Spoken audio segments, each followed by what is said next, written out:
Lydia's arrival was announced by a clear voice as the door swung open.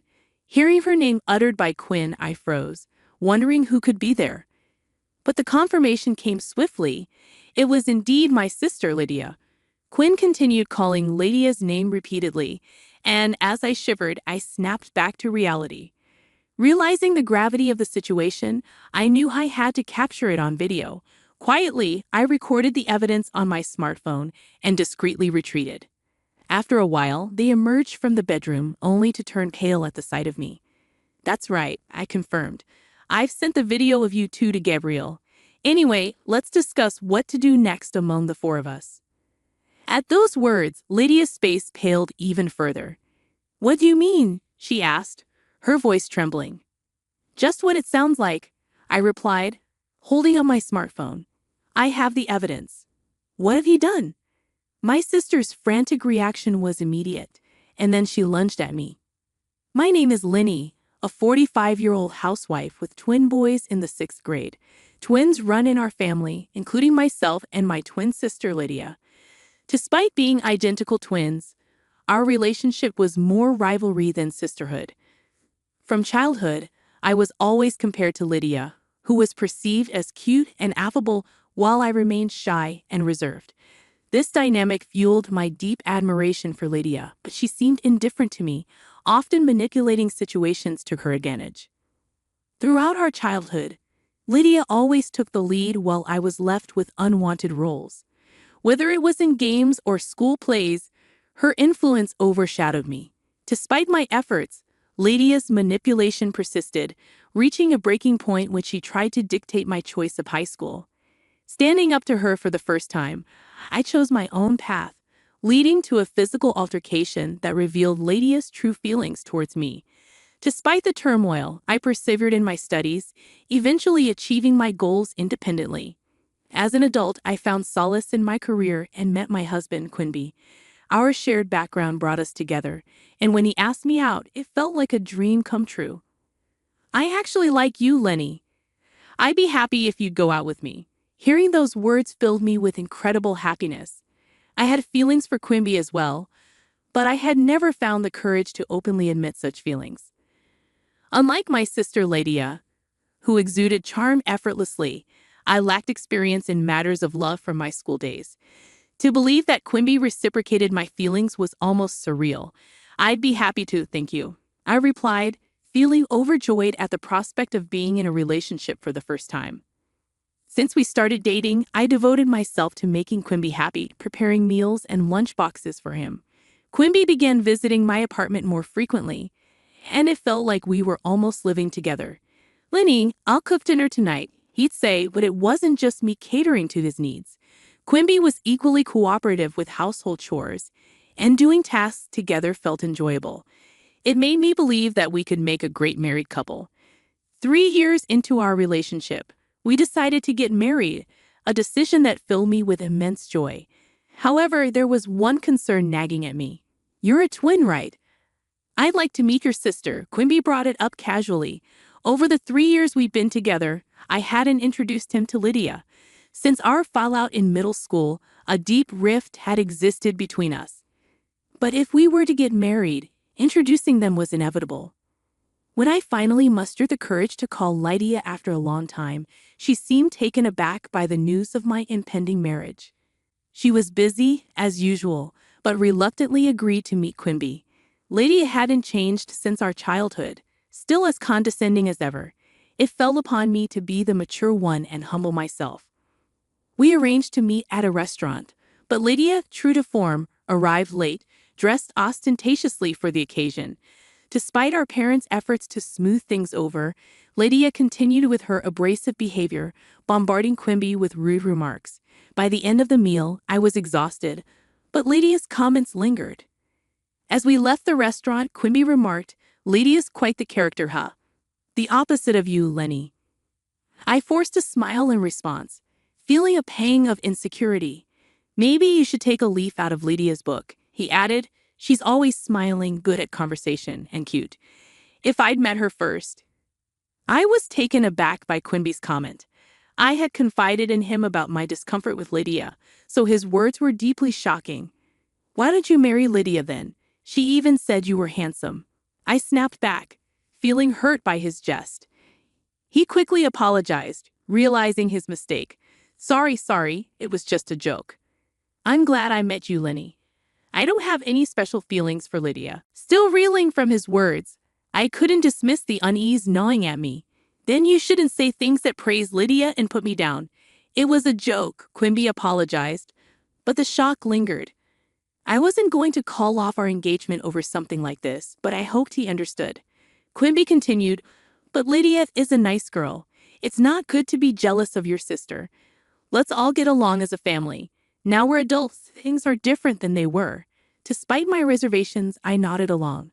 I wanted Quimby to be on my side, not trying to bring me closer to Lydia. But arguing seemed too troublesome to pursue. A few days later, a message from Lydia sent shivers down my spine. Isn't Quimby too good for you? Should I take him off your hands? Her words were chilling. I immediately replied, What are you talking about? She called, laughing. Just what I said. It's unbelievable someone as dull as you will get married before me. I couldn't bear the thought of Quimby being treated like an object to be passed around between us twins. I confronted Lydia, yelling back at her. I told Quimby about it, warning him to be careful around Lydia. But he seemed to take it lightly, brushing off my concerns. It's nice to be liked that much. Don't worry, Lydia's not serious, he said, laughing it off. But I couldn't shake off the feeling that Quimby had changed after meeting Lydia. Despite his reassurances, I couldn't fully trust him. As years went by, Lydia's spiteful messages continued, but I chose to ignore them. I prayed for a peaceful coexistence with her while leading a happy married life. When I learned that Lydia had gotten married, despite our strained relationship, I couldn't help but feel genuinely glad for her. When I heard that Lydia had found someone, it hit me hard. I realized how terrible I had been, marrying Quimby only after she had found happiness herself. Surprisingly, Lydia apologized through our parents, and we began communicating again. She had changed, becoming calmer, almost like the Lydia I once loved. I never thought we would laugh together again, so I was overjoyed. Lydia even introduced me to her husband, Gabriel, who seemed genuinely caring. As both Lydia and I were married, our relationship grew stronger, much to our parents' delight. I wanted to make up for the time we had lost. Then one day I fell ill at work and had to leave early. Upon returning home, I sensed something was off. Despite the house supposed to be empty, I heard voices coming from the bedroom. Recognizing Quimby's voice, I hesitated to confront him. The nature of his voice drained the color from my face. It was unmistakably intimate. Trembling, I decided to catch him in the act, recording with my smartphone. What I saw was even more shocking than I anticipated. Opening the door, I heard Quimby mention Lydia's name. Frozen in disbelief, I recorded the scene before quietly leaving. Sitting in shock, I forgot about my illness, staring blankly at my phone. Moments later, the bedroom door opened, revealing Quimby and Lydia. Quimby paled, questioning my presence. Lydia, defiant, declared her intentions to take everything. I remained calm, smiling at her threats. As the situation escalated, Lydia lunged at me, but Quimby intervened. Trying to diffuse the tension, he pleaded for forgiveness and attempted to protect Lydia. However, the consequences of her actions were clear. Realizing the severity of the situation, I couldn't cover for Lydia.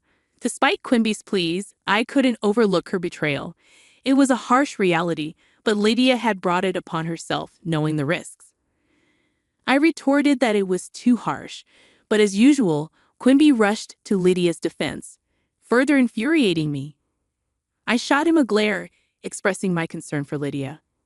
Thinking Lydia is the only one who's going to lose her family and job is a huge mistake, I shouted. Quimby flinched at my outburst, breaking out in a cold sweat as if suddenly coming to his senses. Realizing the gravity of my words, I informed Quimby that I had also sent the video to the company's main email address, including his department and name. His expression turned to one of despair as Gabriel's call ended. I kicked them out and called Gabriel to explain. Sorry to disturb you at work, but it's about the video, right? Gabriel's gentle voice confirmed. I apologized, explaining that I had been asked to gather evidence due to suspicions about Lydia's behavior. Gabriel revealed that he had consulted me because he felt something was off with Lydia. Despite my shock, I managed to film calmly, ensuring evidence of Quimby's infidelity. Gabriel expressed gratitude for capturing the evidence, admitting that he had sensed something wrong with Lydia. He reassured me, saying it was shocking enough to discover an affair, let alone with one's own sister.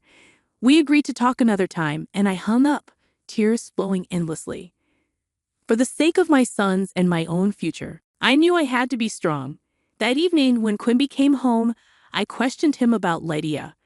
His response, snapping back at me and blaming me for his predicament, only solidified my resolve.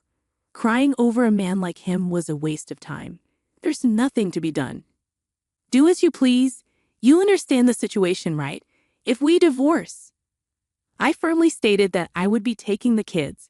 Quimby's people attempt to use our sons as leverage was pathetic, and I didn't hesitate to call him out on it. Stop being ridiculous. Divorce is inevitable, I told him bluntly. It seemed he still didn't grasp the severity of his actions, especially considering the probable loss of his job due to his adultery during work hours. His cluelessness only made him appear more foolish to me.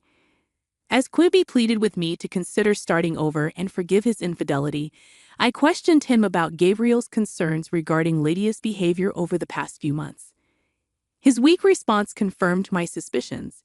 It wasn't just a one-time affair.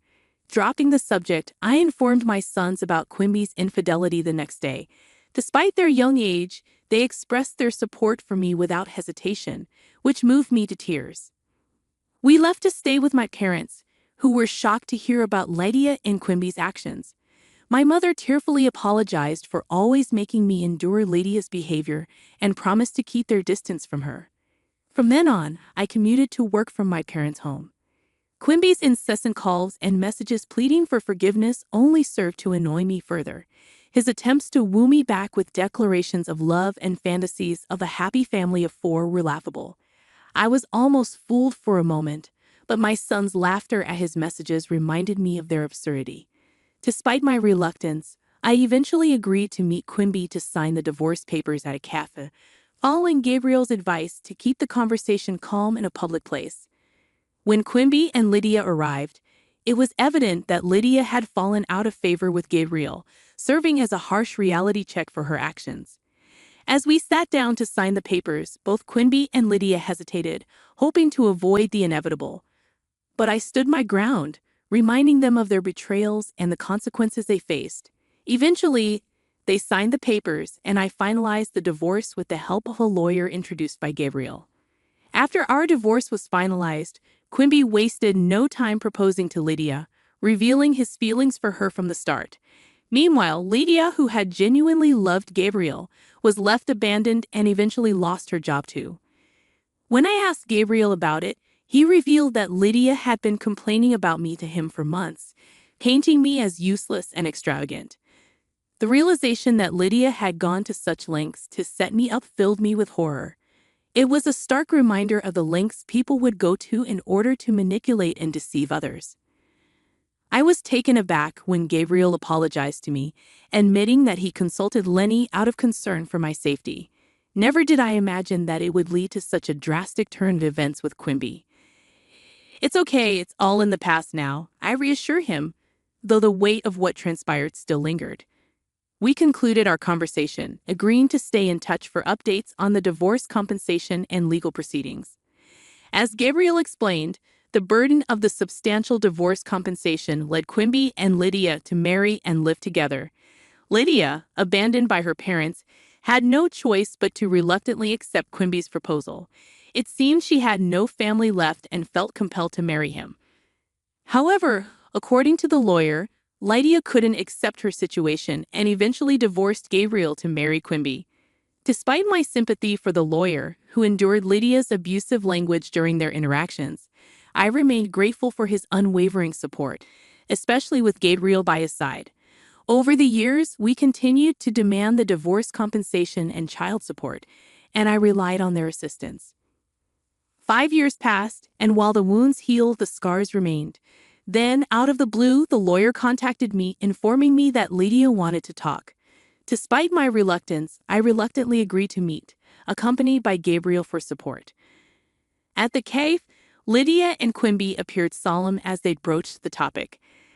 Lydia revealed that she was suffering from renal failure and needed a kidney transplant.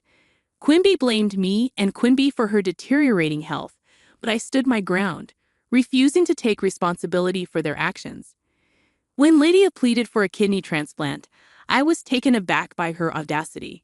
Quimby argued that as twins, I had a duty to help her, but Gabriel intervened, highlighting the risks involved and questioning the fairness of their request.